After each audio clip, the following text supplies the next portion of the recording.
Hello and good morning, everyone. My name is Shawana Kimbrough Hayward, and I use the pronouns she, her, hers. I am the director of the Center for Human Enrichment TRIO Student Support Services program at the University of Northern Colorado. I have the wonderful pleasure of welcoming you all to the 2021 virtual Reverend Dr. Martin Luther King Jr. March celebration. We know things are looking a lot different this year, but thanks to the hardworking efforts and contributions of those on the planning committee and our featured presenters, we were able to continue this impactful tradition for our community. To kick things off, we'll have a musical feature of selected singers from UNC's choir performing the Black National Anthem, Lift Every Voice. As the song plays, you will see the lyrics appear on the screen for those who would like to sing along. Lift every voice and sing. Till earth and heaven ring. Ring with the harmonies of liberty.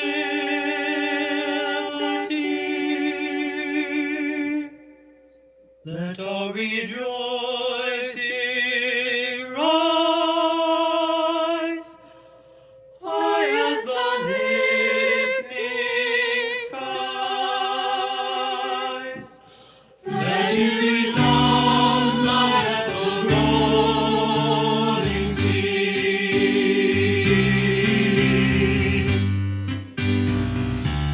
Lift every voice and sing till earth and heaven ring.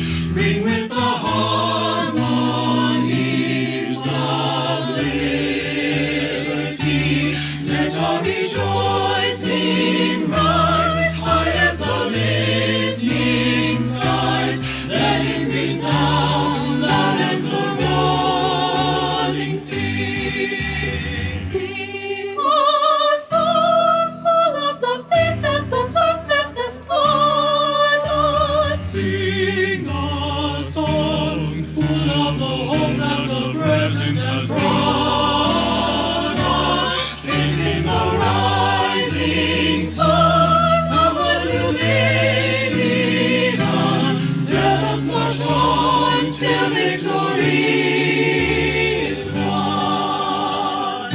Stony the road we trod, bitter the chasing rod, felt in the days when hope unborn had died. Yet with a steady beat, out of the weary feet, come to the place for which our fathers sighed. We have come from way that with tears have been watered. We have trod through slaughter, out of our gloomy past, till now we stand at last, where the red gleam of our bright sun is cast. God of our weariest, God of our silent tears, thou who hast brought us thus far on the way, thou who hast by thy guided us into the light, keep us from remembering the path we made. Every voice and sing, till earth and heaven ring. Lift every voice and sing, till earth and heaven ring. Lift The earth and heavens ring. Lift the voice of liberty till the earth and heavens ring. Lift the voice of liberty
thank you to the singers of UNC's choir for their vocal contribution.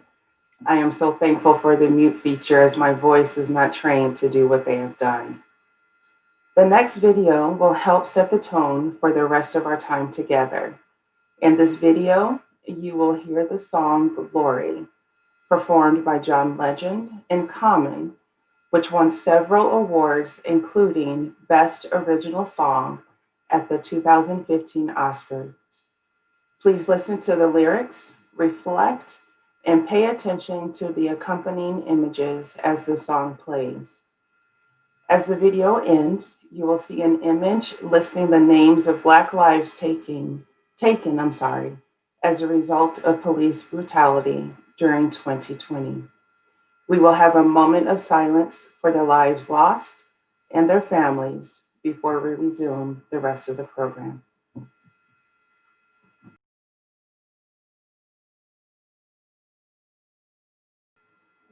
One day, when the glory comes, it will be ours, it will be ours. Oh, one day, when the war is won, we will be sure, we will be sure. Oh, glory, glory, glory. Oh, glory, glory.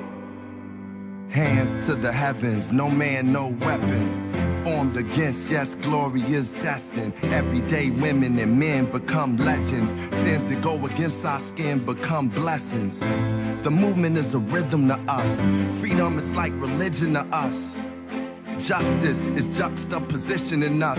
Justice for all just ain't specific enough. One son died, his spirit is revisiting us.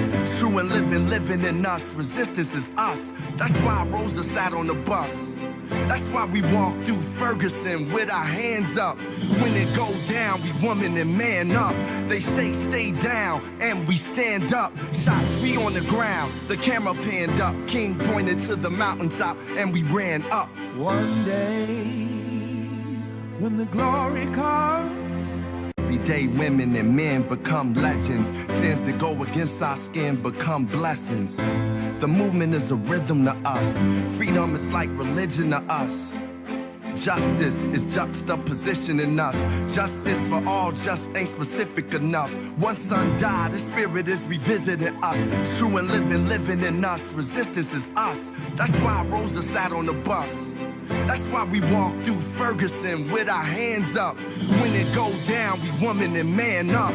They say stay down, and we stand up. Shots we on the ground, the camera panned up. King pointed to the mountaintop, and we ran up. One day, when the glory comes, it will be ours, it will be ours. Oh, one day, when the war is won, we will be sure, we will be sure. Oh, glory, glory, glory, glory. Now the war is not over, victory isn't won, but we'll fight on to the finish. And then when it's all done, we'll cry glory, oh glory, oh,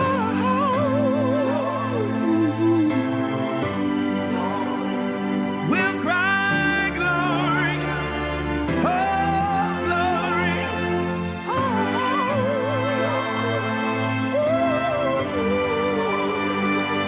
Selma is now for every man, woman, and child. Even Jesus got his crown in front of a crowd. They march with the torch, we gon' run with it now. Never look back, we done gone hundreds of miles. From dark roads, heroes, to become a hero. Facing the League of Justice, his power was the people. Enemy is lethal, a king became regal. Saw the face of Jim Crow under a bald ego. The biggest weapon is to stay peaceful. We sing, our music is the cuts that we bleed through. Somewhere in the dream we had an epiphany.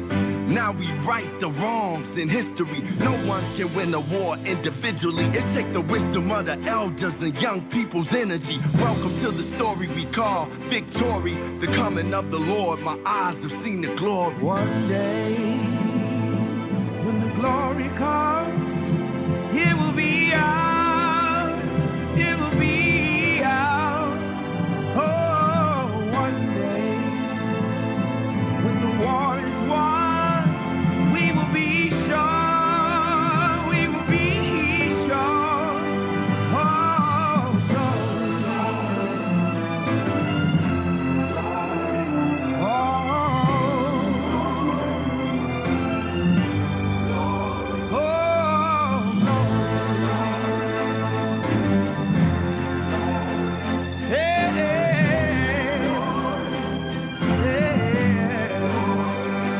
when the war is won,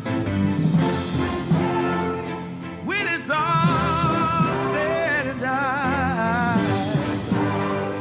we'll cry glory. Oh, glory.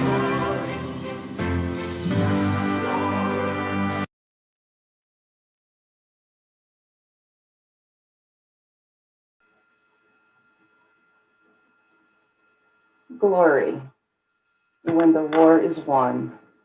Such powerful lyrics. Thank you for participating in that moment of silence. And we just ask that you continue to reflect as we go through our presentation. Our next presentation features current UNC student, Mr. DeAndre Smith.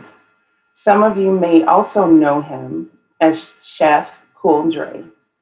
Mr. Smith is a Denver-based personal chef and nutritionist who focuses on Southern comfort food, or as I like to say, soul food.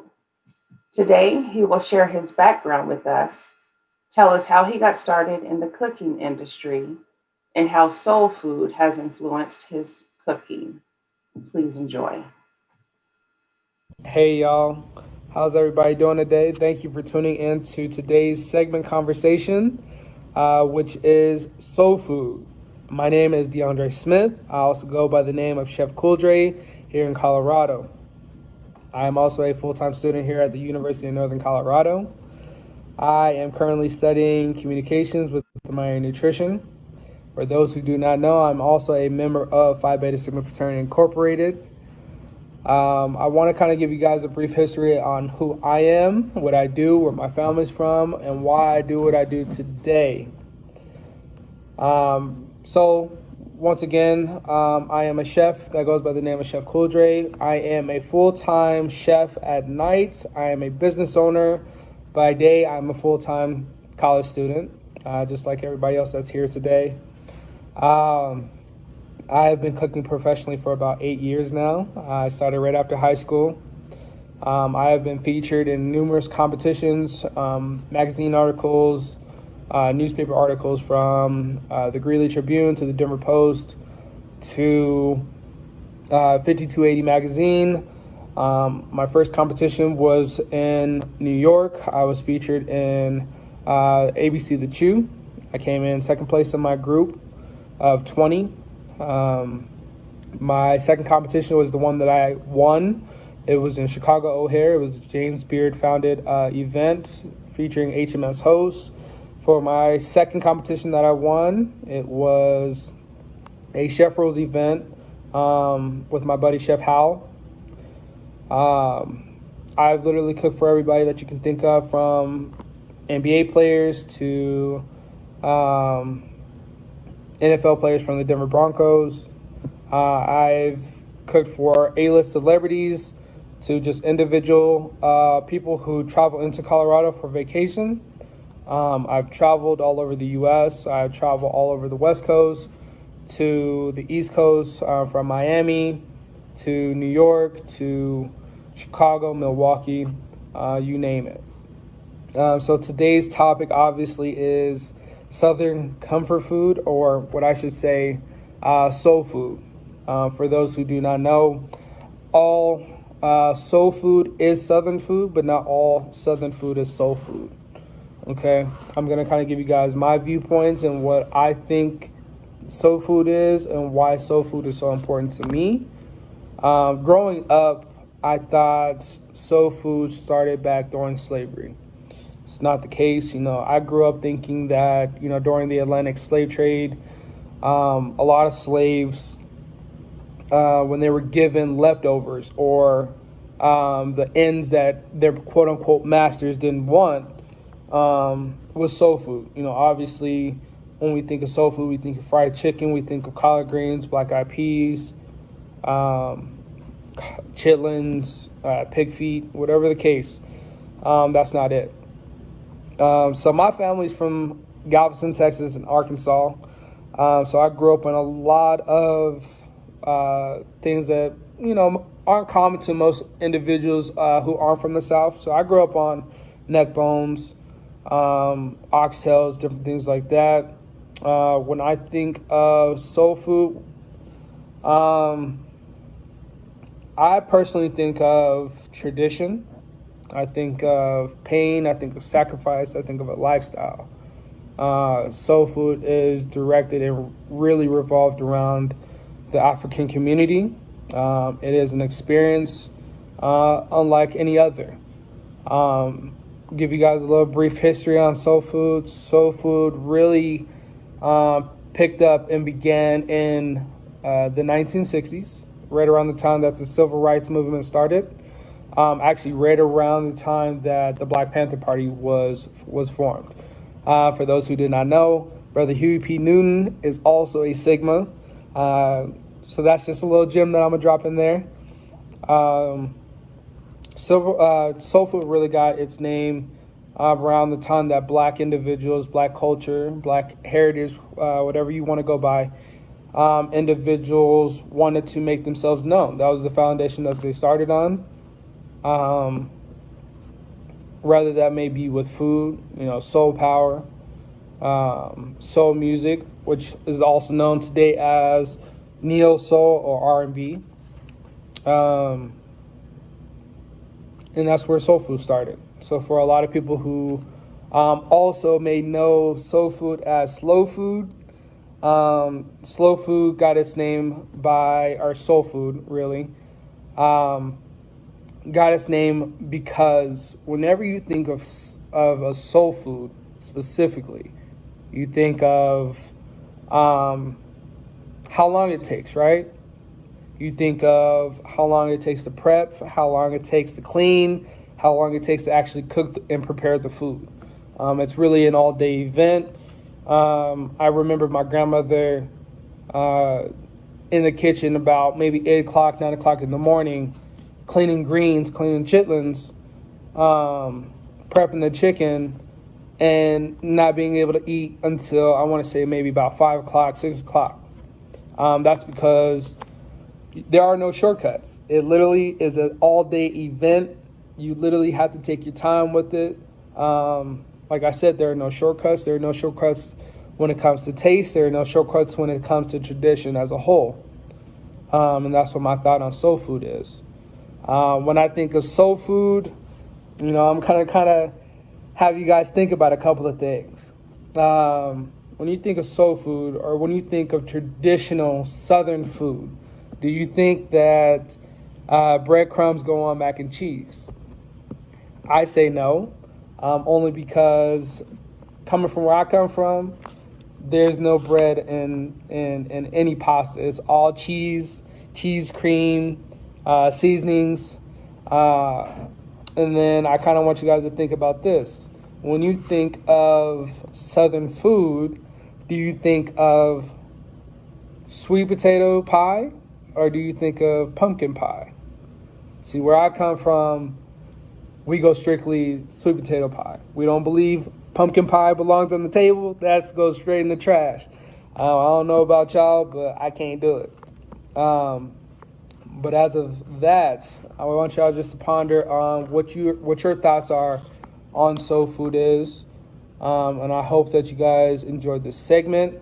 If you guys have any questions, you can follow me on IG or Twitter at Chef Cool Dre. You can look me up online at chefcooldre.com. If you know me on campus or if you see my face, please come up to me. I have no problem reaching out to you guys. I have no problem talking to you. We can talk to you. I can talk to you about anything. I can talk to you about food. I can talk to you about your day-to-day. I can talk to you about how school's going, whatever the case may be. Please feel free to reach out to me or any of my other brothers on campus. But I hope you guys enjoyed. It was a pleasure speaking with all of you, and I hope y'all have a wonderful day, okay? Enjoy. I don't know about y'all, but talking about fried chicken and collard greens and mac and cheese has me hungry at 9:30 in the morning. Thank you to my fraternity brother, Chef Cool Dre. Our next performers are no strangers to the MLK March celebration in Greeley. Operation Cheesecake is a performance-based group at UNC that focuses on social action, promoting unity in the community, fundraising, creating new art, and fostering a multicultural platform. For their visual performance, we would like everyone to be aware of the use of strong images, strong language use, and subject matter. With that being said, we ask that you all open your hearts and minds to the themes and conversations taking place, and also take note of what is going on within you. Also pay attention to any reactions and thoughts that come up for you, even if you're not sure how to effectively describe them, while giving attention to the words being spoken by each performer.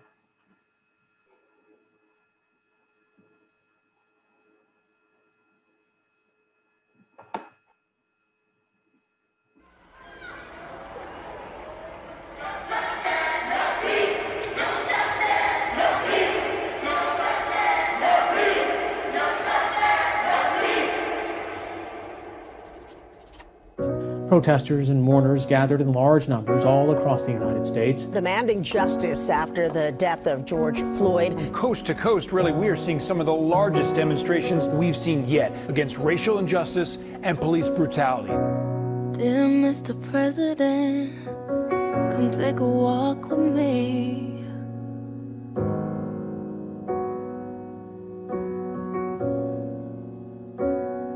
Let's pretend we're just two people and you're no better than me. Supposedly, there's over 23 different hair types in the Black community. And yet, Black people still hear things like, you have good hair. Are you mixed? How did you get your hair like that? An implicit bias has been subconsciously ingrained into our DNA, almost as rampant as the new strain of COVID. Preconceived stereotypes have plagued our minds, controlling the tropes and images we see of any person of color. Loose curls permit pretty privilege. As long as you appeal to the masses, as long as your black isn't showing. Girls already are forced to live by impossible beauty standards. Then add the pressure of taming and maintaining when there aren't even proper products for curl definition. Don't even get me started on the multicultural section in the store. Black hair has been through more evolution and change in the past century than any laws, rules, or regulations seen within this country.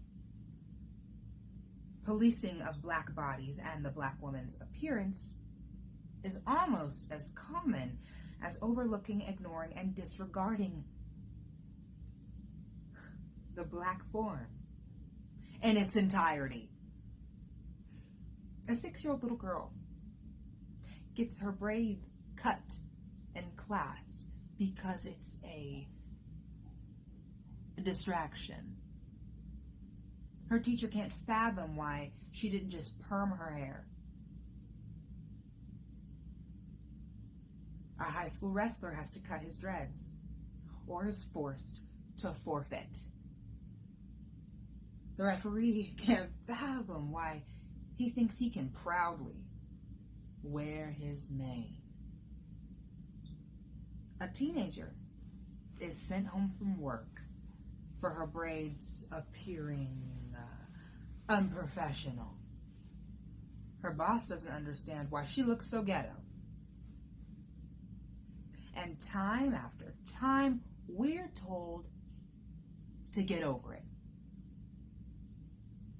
My naps, my tresses, my twists.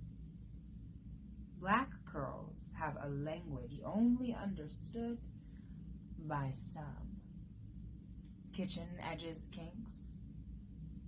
So no, I will not take off my do-rag, scarf, or bandana. I'm tired. And my curls will no longer assimilate.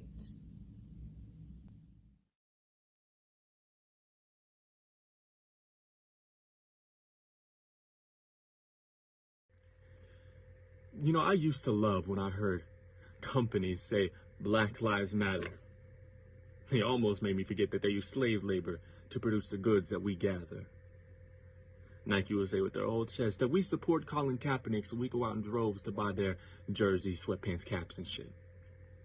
They'll watch us purchase and they'll call us lackwits because they think that the fact is, if the jacket has a fist and they use rainbow peanuts in the package, that we won't start a racket and hit the streets to attack it. They'll put on a show and change the terms of service, but behind those closed doors on the street, the word is that they don't give a fuck. About me, about you, about anyone with melanin. No, their main concern is on all those green Benjamins were listening. They talk a big game and say that they stand with you, but suddenly they're absent when it comes to pressing the issue. We'll ask for a helping hand, and they're colder than an igloo, but on TV they say this is a cause we can commit to. I've got a message for Amazon and Walmart, for Tinder and PetSmart, for Adidas and Target, for the whole damn global market. We can see your post where you're spouting solidarity, but with this lack of action, I am questioning your sincerity. And as every day goes by, I'm noticing some irregularity between what you say and the actions that you take, between how much you donate and how much you make. You seem to have forgotten. Let me remind you what is at stake. Our main concern is lives and human rights. Your main concern is seeing your profit reach new heights. We are unstoppable when it comes to protecting our kin. You are unstoppable when it comes to avarice and sin. Drop the fake ally facade. It's damn near transparent. And cut the hypocrisy, because your lies are incoherent. If you actually want to help, you can't be afraid of the heat, but most of y'all can't take that. So get the fuck back to Wall Street.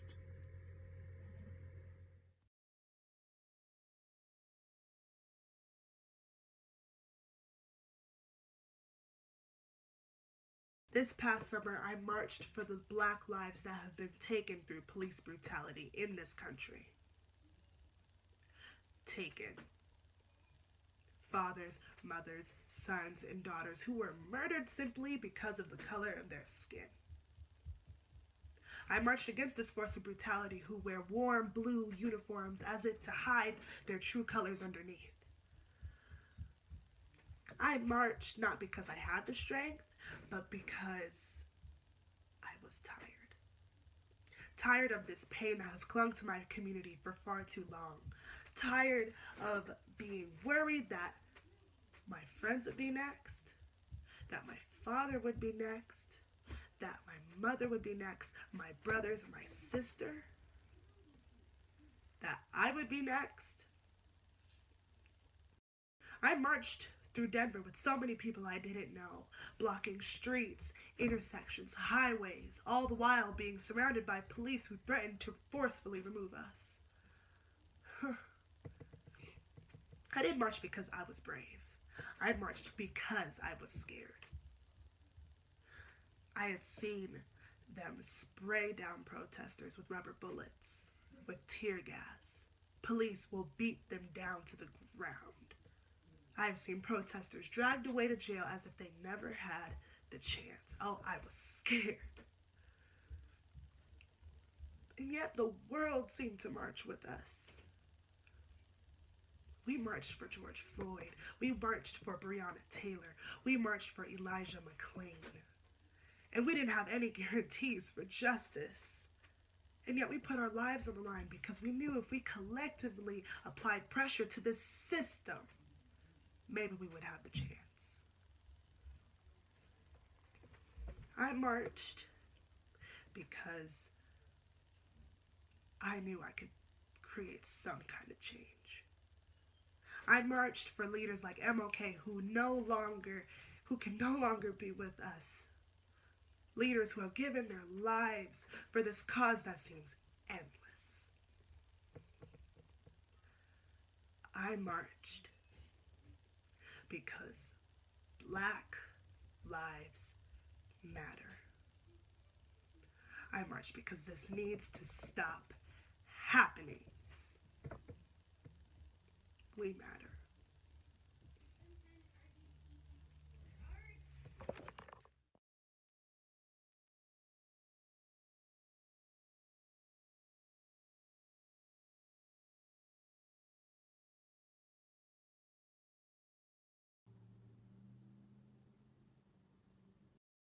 Do I have to tell them to make space for us? For them to make space for us. I mean, do I really have to tell them that? So I could be out there with all my people of color, with all my colorful people. And we could all of us be together alone.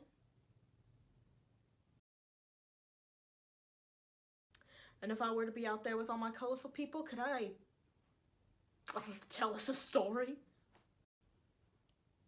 If I were out there and it was just us, I'd want to tell us a story.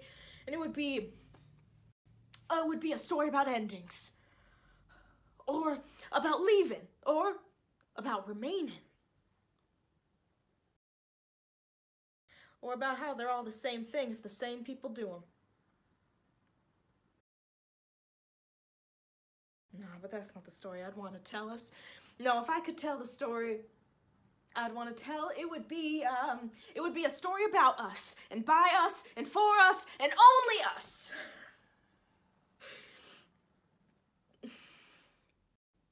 But that's not telling the story, is it?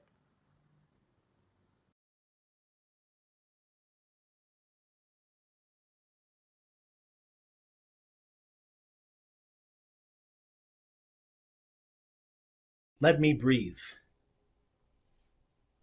Beneath the soil under your feet lay the bodies of the people who built this nation on their backs. The scars start to look like railroad tracks. Attacks on our village never stopped, from leather backs to heads in sacks to pushing heads down into black tops. Black thoughts only mean something to black folk. And being woke won't fix injustice. That just is what it is. 846 invokes a feeling of empowerment for y'all, and then you cracked open the books and mistook tight and packed nooks filled with frightened black looks. Let me breathe. Lily-white laws take up the space in my world where prosperity is designated. Elevated heights struck down by dedicated whites, the nights when a woman would be reading to her child beside a nightlight with the sight of freedom and bright futures. Absent. Replaced with an image of Emmett, now Tamir. Let me breathe. Lifting every voice is impossible. The voices of the trees in the forest, familiar to each other but a tool to the woodsman. Where the voice would shout and the leaves would shake, the woodsman leaves the trees to break, the leaves to shake off all freedom and cuts them down from the stem. The branches, our children, the seeds, our future, the roots, our breath. Death and assassination from the slave plantations. This nation thrives on our backs and our lack of breath, and our songs and our lungs, holding our tongues so you can come along and use it for your betterment. Let me breathe. Why does our breath bother you so much? Why, when our tongue lashes, do you flash backwards to a time where you could get away with smacking our black asses for sitting on a bench, or yearn for a chance to go back to the olden days, where golden rays signifying freedom and life were ridden with strife for anyone who created this American life? Let me breathe. To believe that the men who spoke this reprieve in a season of hate were faced with the gates of heaven, taken from their brethren and made into a legend, a myth. You tell me about Martin's dream as if it's Lord of the Rings and not something that my uncle had seen. You seem to do more harm than good. You seem to do a lot of work to keep me in my place, right on that blacktop with a gun in my face, taking up all my space to breathe. Let me breathe. Let me plant a seed. Let me watch that seed grow into a mass of trees. Let the wind rake its fingers through the magic leaves so I can watch that blackberry grow sweet and watch its prickly purple nectar seep into the earth, in that same soil you've hidden us in.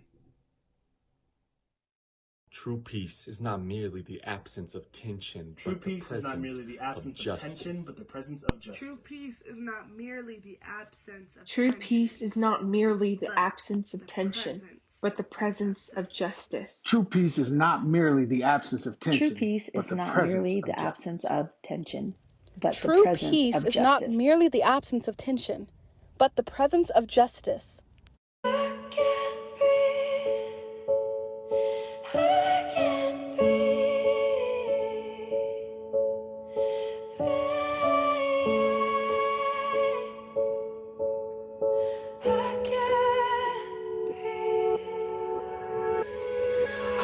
Yeah, this a revolution in our time. Everybody's fighting, change coming, yes. That's why it's an acronym for riot. Everybody has a voice. Don't you dare stay silent. If you say nothing, you are an accessory to violence. Let these words dry the tears of our people that are crying. We can bring back hope, but not the people that are dying. It's what happens when the people you've oppressed ask for change in the country that they built, but you've ignored and denied. This is Sandra Bland, George Floyd, and every single family. Police brutality is intervened in and destroyed. Couple bad cops can't define.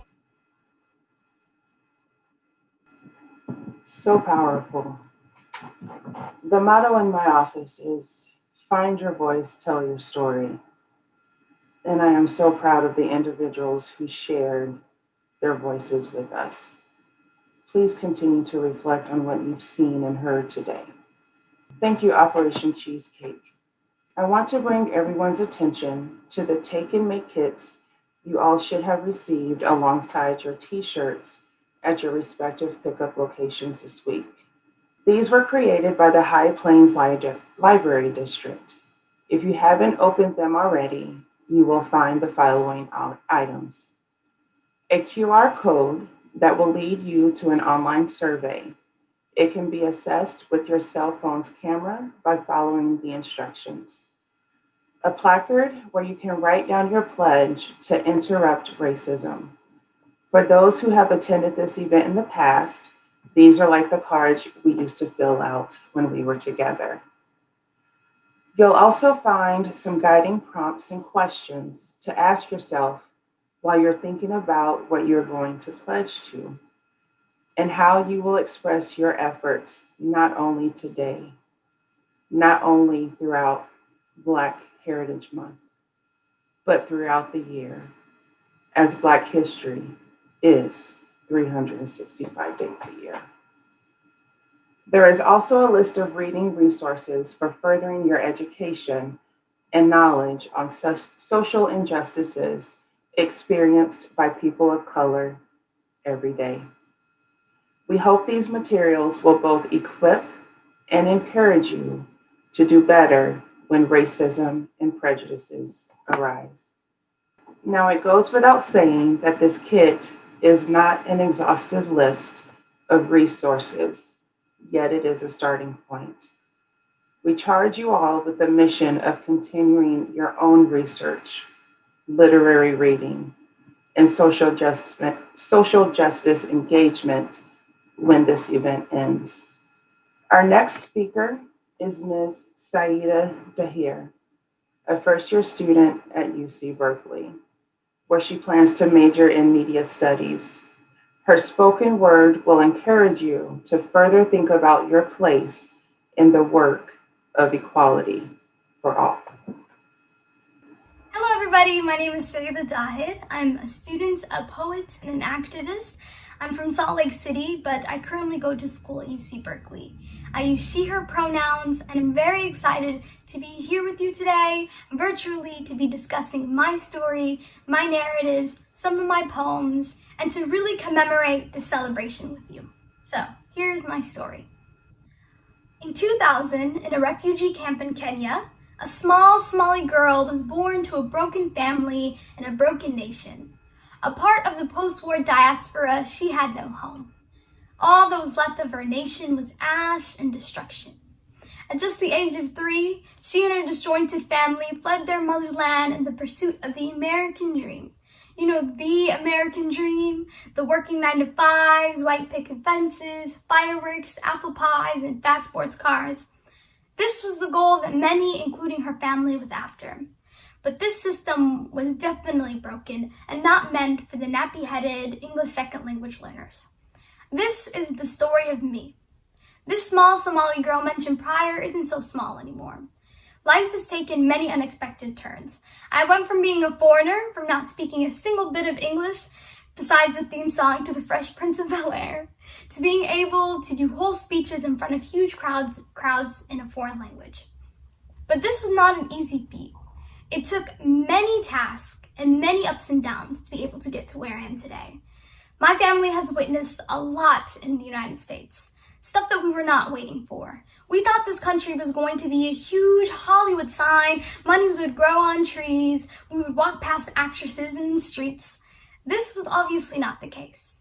There was a lot of racism and xenophobia that met us, especially when you moved to a city like we did, Salt Lake City, where we stuck out like sore thumbs.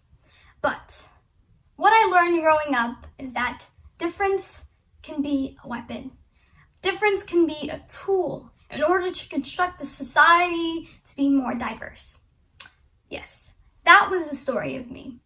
And with the story, I became who I am today. I started speaking at different places, and I started meeting thousands of people. But these encounters were very scary sometimes. I remember the first time that I decided to be a little political in my narratives and a little out there with my poetry. I wrote a poem about the Muslim ban in 2016 because my country, Somalia, was on this ban. This poem meant so much to me, but it was very scary to go out there and to speak because oftentimes it's very scary to use your voice. Sometimes you want other people to speak for you. But in the case that I had, I knew that my voice had to be heard. The poem that I wrote in 2016 was about the Muslim ban. Here it is. Dear Mr. President, in those 7 countries, children can't even go to school. And here we have the audacity to sit in class and drool. So many children wish for an education with no limitation, but they live in a nation where little boys learn about war way before they learn their ABCs, while their families are thirsty and dying of disease. And when those bombs hit, there's nowhere left to flee. Are you too blind to even see clearly? Little girls are forced to learn how to cook and clean, but they don't even know how to read. Bounded to child marriages will never be free. Our countries are starving and our blood is oozing down the street. Mothers lose their children to conflict and violence. Mainstream media turns their head away in silence. We see their cries for help as a sign of defiance. Their bones are breaking from all this burden. Their skin is glass from all this hurt. And for us, 1 + 1 = 2, but for them, 1 bomb + 1 bomb equals destruction. 1 missile + 1 missile equals massive reconstruction. 1 drone + 1 drone equals more obstruction. They are stranded alone, with no one who will avenge.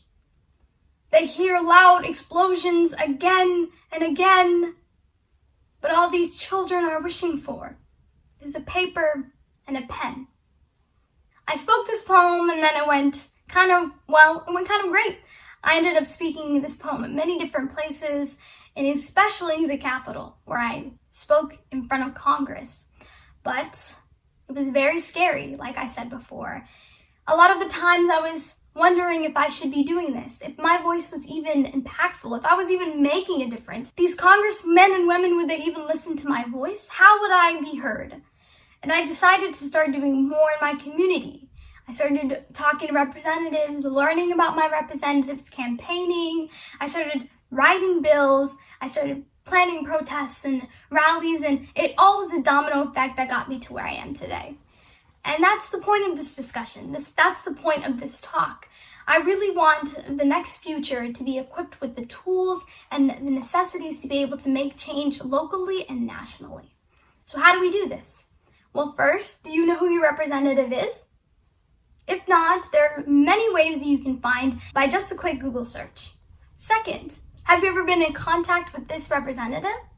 If not, you can send them a quick email, you can send them a quick phone call about the things that you wanted to be seen changed in your community, things that you see directly every single day, things that you want changed. Okay, you did that. Great job. Now what's next? Of course, the next election cycle is coming up. Do you know any people on the ballot that you sincerely want to win? Maybe get in contact with them, figure out how you can be one of their campaign managers, figure out how you can be on their campaign by putting door mats, by putting posters up, by putting street signs. There are so many little ways you can get involved that can really change your community in an instant. Right now, our country is going through a lot of turmoil. As you saw the events that happened a couple of weeks ago on June 6th at the Capitol, it's very scary. And a lot of us are frightened to even go outside. In just a couple of days is when the inauguration happens. I know a lot of us are frightened. So make sure that if you do feel frightened, stay inside, lock your doors, and make sure you check up on your friends. The events that happened at the Capitol show us how society and our community has deeply embedded systematic racism. The Black Lives Matter rallies were handled in a completely different ways than the riot at the Capitol. And this really shows us that sometimes our political voices can be silenced. What these events have shown us more than ever is we need dialogue. We need to discuss and to really sit down and to talk about where our country is headed.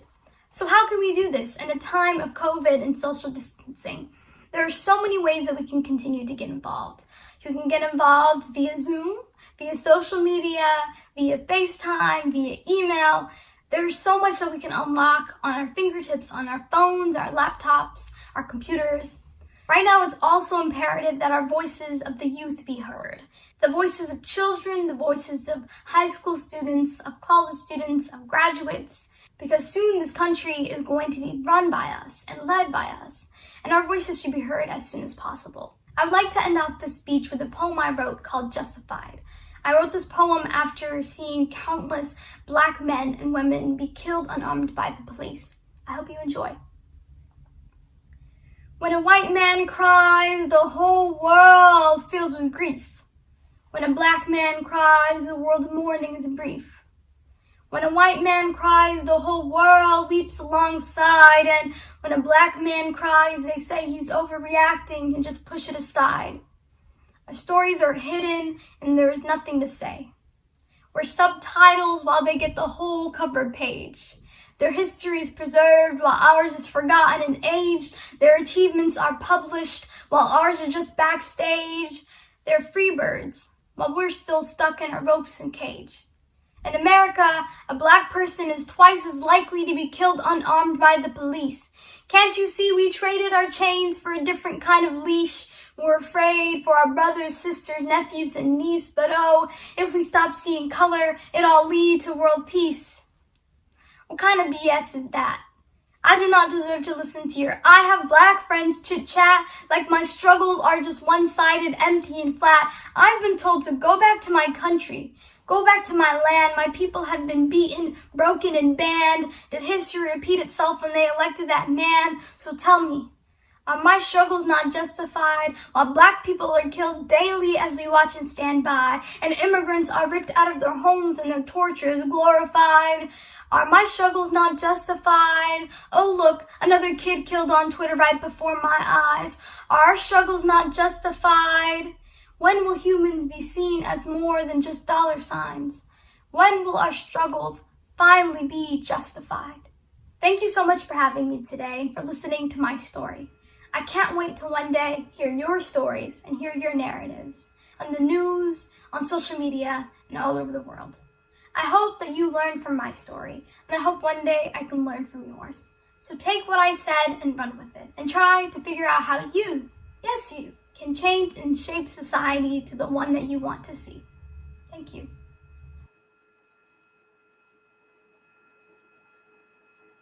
That was beautiful. Thank you, Saida.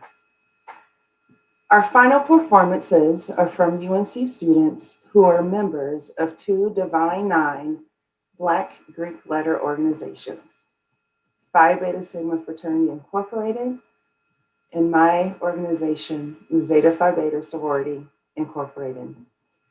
Black Greek letter organizations began as a way to assist and serve the Black community, as Blacks were not welcome in white Greek letter organizations.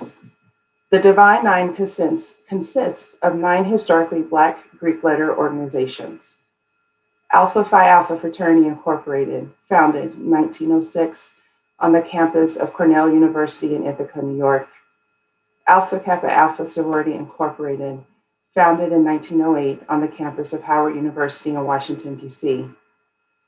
Kappa Alpha Psi Fraternity Incorporated, founded in 1911 on the campus of Indiana University in Bloomington, Indiana.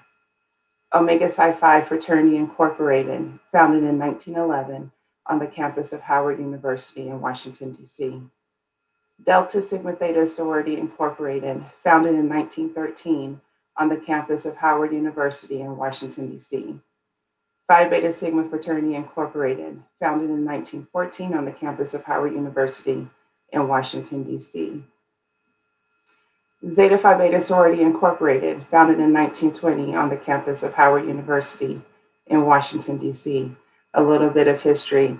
Zeta Phi Beta and Phi Beta Sigma are the only constitutionally bound brother and sister organizations.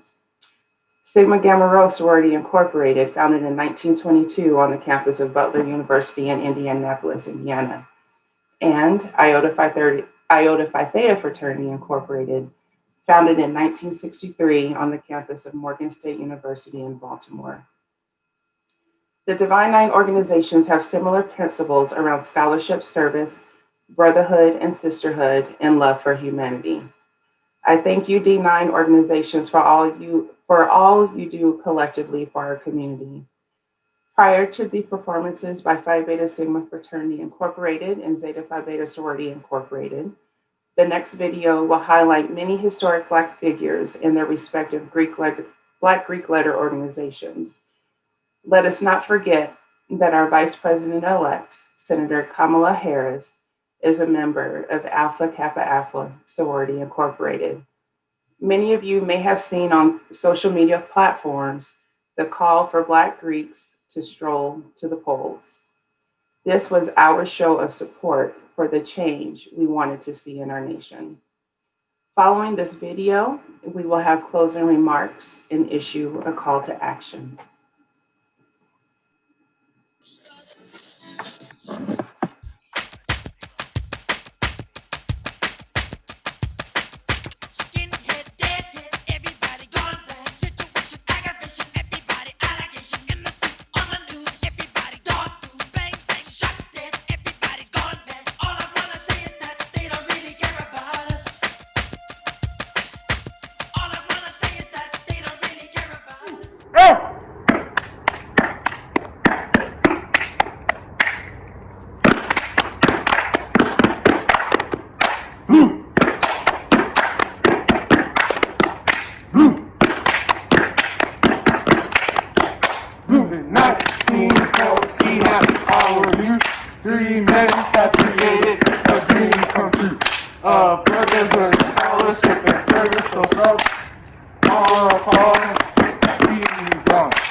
Chapter 7, verses 16 and 17. Yes, sir. They shall hunger no more, neither shall they thirst anymore. Preach, preacher. For God shall wipe away, yes, sir, every tear from their eyes. Yes, sir. Get ready for the revolution. Come on. What you say?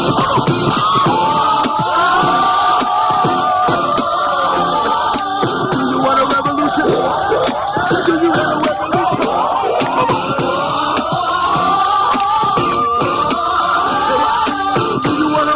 Come on, do you want a revolution? proud of my brothers, killing each other. Singing tired, got his living, baby, sipping my mistakes. Reverend make them wanna lay around the paper. Listen, partner, you be mad enough to stay around. Tired of the church, talking religion. We only talk about each other, make a decision. No more racism, no racism, no pollution, no isolation, no revolution. Come on. Yes, sir. Yes, sir. Listen, do you want a revolution? I say, do you want a revolution? No crime, no die, no.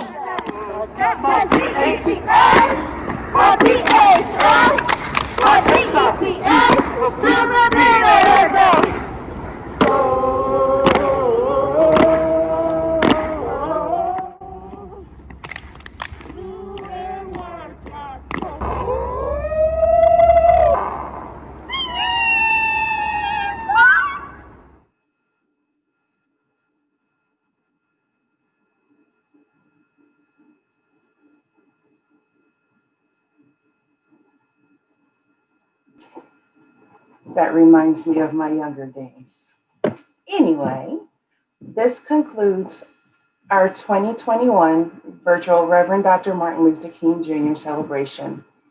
Thank you to everyone who acted in service to plan this event, as well as those who shared their gifts in wonderful and meaning presentations to emphasize not only the history of Black culture in America, but also the current injustices towards Black people in America. Let us never forget our ancestors who gave their blood, sweat, and tears with the hopes of a more just society. Let us keep speaking out against the injustices of the world and in this country. Let us think about our roles in making meaningful change, and let us never forget it takes all of us doing our parts together with love and unity. Our work is not done. Let us always remember the lyrics to We Shall Overcome. We shall overcome. We shall walk hand in hand. We shall all be free. We are not afraid. We are not alone. The whole wide world around, we shall overcome someday. Our call to action is that you will march with your family in our virtual community march. Please use the hashtag MLKGreeley2021 and share your photos and thoughts about the importance of this celebration in your life. I would also like to thank the members of the planning community from the University of Northern Colorado, Ames Community College, the High Plains Library District, the City of Greeley, and Greeley-Evans School District 6. Have a wonderful day, stay safe and healthy, and we look forward to seeing your posts on social media. That concludes our event for the day. Bye-bye.